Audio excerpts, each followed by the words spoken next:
Maternity tourism буюу жирэмсэн эхийн аялал гэдэг бизнес маш ашигтайд тооцогдож байна. Бусад орны төрөх төсөө хөрөнгө чинээтэй эхчүүд, зуучлагчид 15-аас 50 мянган доллар төлөөд л Америк нэгдсэн улсад ирж төрж болох юм байна. Үүнд зочид буудал эмчийн хяналт асрамж үйлчилгээгээд бүгд багтсан.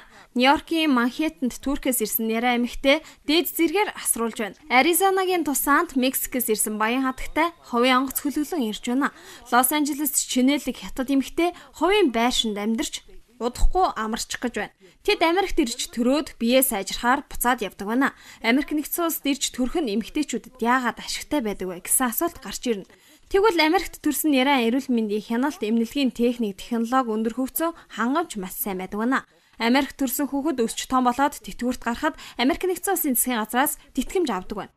Америкт жирэмсэн эхчүүд аялаж болохгүй эсвэл Америкт төрж болохгүй гэсэн хууль байхгүйгээс хойш чадaltaй чинээлэг гэсэн нь Америк нэгдсэн улсыг зорьсоор байх болно. Энэ төрлийн бизнесийг зохицохын тулд Америкийн эрх баригчид хууль гаргах хэрэгтэй. Үгүй бол халуун орны шувуу шиг ирж төрчхөд хүүхдээ томрохоор буцаад яваад өгнө. Дэлхийн хамгийн сайн эрүүл мэндийн халамж үйлчилгээний доор төрөх дургу ямар их байх вэ?